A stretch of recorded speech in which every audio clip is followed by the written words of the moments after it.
Bonjour à tous amis indépendants, je suis ravi de vous retrouver aujourd'hui, non plus donc à la montagne comme vous pouvez le voir, mais je suis de retour donc dans mon bureau chez moi.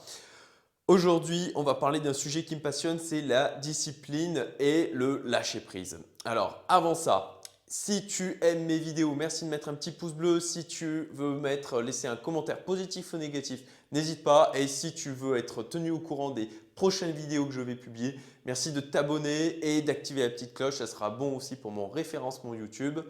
Pour ceux qui écoutent aussi ces enregistrements en podcast, même chose, mettez un commentaire puisque chacune de mes vidéos, je la transforme aussi en MP3 pour pouvoir la publier aussi en podcast sur iTunes et SoundCloud. Donc, pour notre sujet aujourd'hui, comme je disais, je vais parler de discipline et de lâcher prise.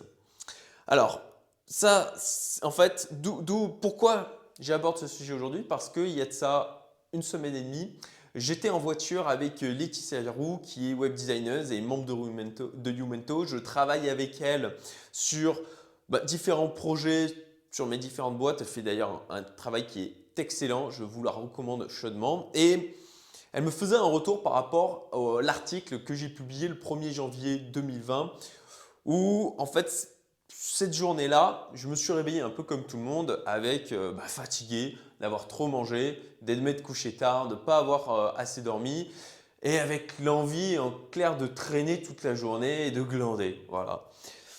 Et en fait, voilà, c'est une nouvelle année et dans la matinée, alors je m'occupais aussi de ma fille qui s'était réveillée plusieurs fois pendant la nuit comme d'habitude. Et je me suis posé la question, mais comment je veux commencer cette nouvelle année? Je repensais à mon année 2019 qui avait été extraordinaire. Donc, 2018 avait été déjà génial, mais 2019 a encore remonté le niveau et 2020 sera encore mieux, je le sais. Et je me posais la question, ok, d'accord, comment tu veux débuter cette année?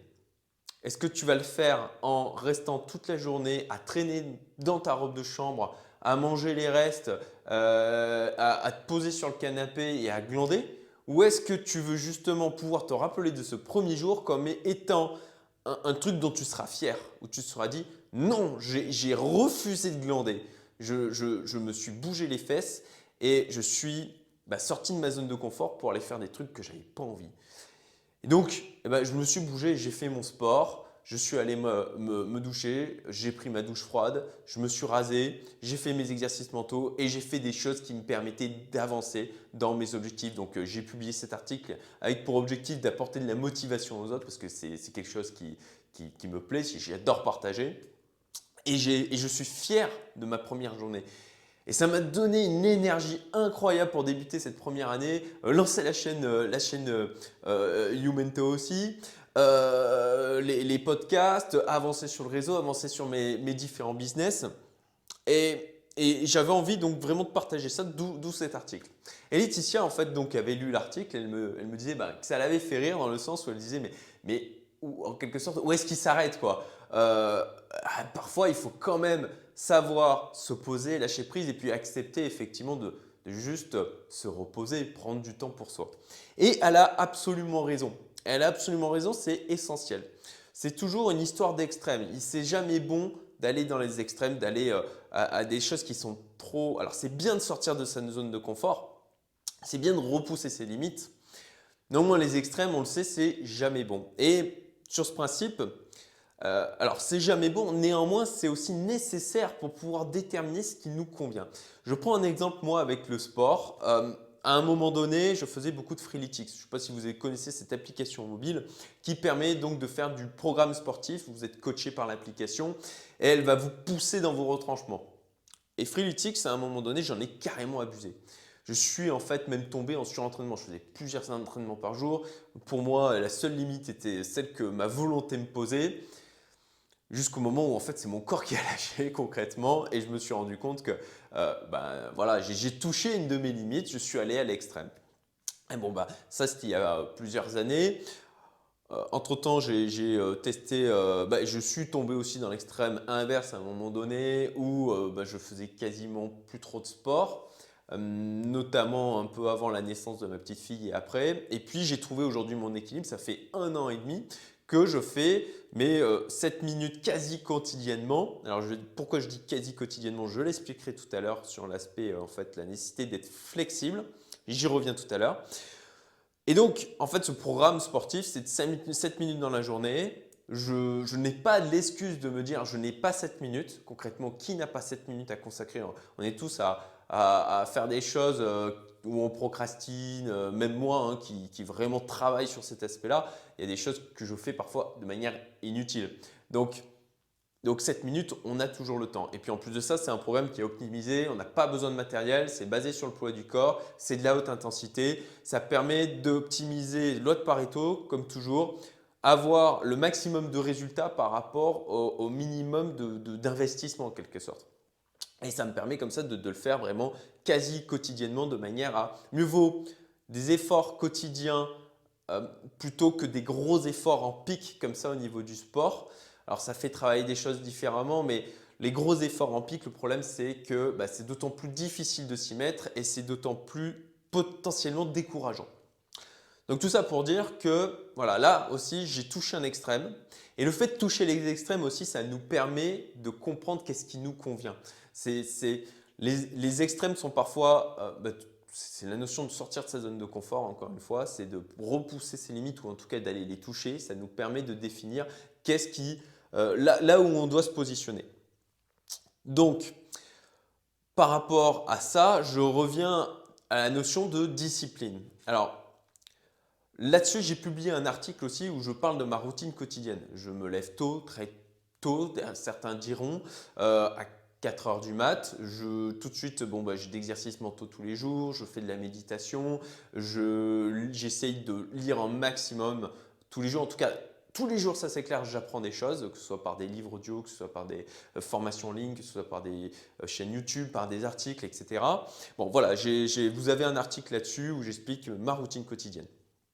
Et néanmoins, comme tout le monde, je ne suis pas parfait. Il y a des choses que je n'arrive pas à faire tous les jours. Typiquement, mon exercice mental de dual and back, il y a des fois où effectivement, je fais l'impasse. Et ça, là, ce qu'il faut comprendre, c'est que la discipline, ce n'est pas quelque chose, il y en a certains qui me disent « mais oh là là, tu fais ça, tu t'enfermes là-dedans, tu perds en liberté ». Ils trouvent ça complètement fou. Mais en fait, la discipline, il ne faut pas le voir comme quelque chose qui va vous enfermer. Non, c'est quelque chose, à mon sens, qui est là pour vous libérer. Qui vous libère dans le sens où, une fois que vous avez déterminé vos objectifs, une fois que vous savez où vous voulez aller, parce que concrètement, de poser de la discipline juste pour de la discipline, ça n'a aucun intérêt. Clairement, s'il n'y a pas de sens derrière, à un moment donné, ça va vous décourager. Donc, il faut que vous ayez un objectif qui soit clair. Et une fois que vous avez cet objectif, vous définissez des choses à accomplir pour pouvoir l'atteindre. Et moi, je suis discipliné par rapport à un certain nombre de choses parce que j'ai des objectifs très clairs sur qui je veux être à 40 ans, qui je veux être à 45, qui je veux être à 60 ans. Et donc, je fais en sorte d'atteindre ces objectifs et la discipline est là pour me libérer dans le sens où elle va me poser un cadre qui va être là pour éliminer toutes les choses qui ne sont pas en accord avec les objectifs que je me suis donnés. Elle va être là pour en fait me libérer des sirènes que l'on a aux alentours. Alors, il y a bien sûr toutes les sirènes de la procrastination, hein, le binge-watching, je crois qu'on dit ça, Netflix, de séries où on va s'engouffrer là-dedans, de me rappeler tous les jours qu'est-ce que je veux accomplir et qu'est-ce que je dois faire pour y arriver, tout simplement. Donc vraiment, à mon sens, la discipline, ce n'est pas quelque chose qui nous enferme, c'est quelque chose au contraire qui nous libère des choses dans lesquelles on n'a pas de prise.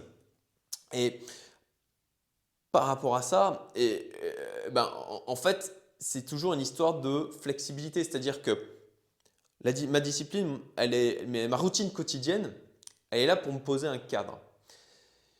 Et comme tout, il faut prévoir de la flexibilité. Et ce dont je parlais tout à l'heure avec mes 7 minutes de sport quotidienne et pourquoi je disais que je fais quasiment quotidiennement, parce que je m'octroie le droit, une fois par semaine, effectivement, de faire l'impasse. Il y a parfois des semaines où j'arrive à faire les 7 jours complets.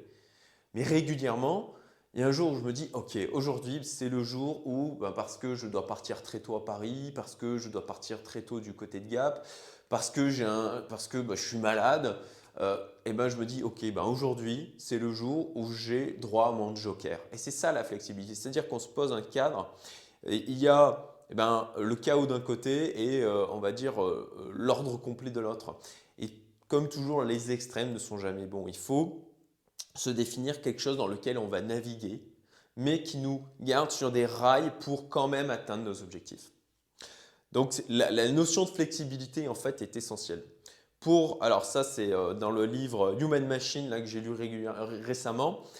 Euh, bon, pas extraordinaire très franchement le bouquin. Néanmoins, il y avait un aspect du livre que j'ai bien aimé, c'est sur le fait d'avoir un effort qui soit soutenable à l'infini. C'est-à-dire que on se met en place des processus, on se met en place, il parle de discipline lui aussi, il parle de cadre, d'où le côté human machine, c'est-à-dire le fait de fonctionner en tant qu'humain comme une machine pour atteindre nos objectifs.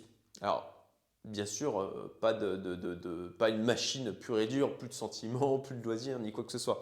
Non, l'objectif justement, c'est de dire, ok, je mets en place des choses où je peux continuer à le faire de manière infinie et je m'améliore un peu tous les jours.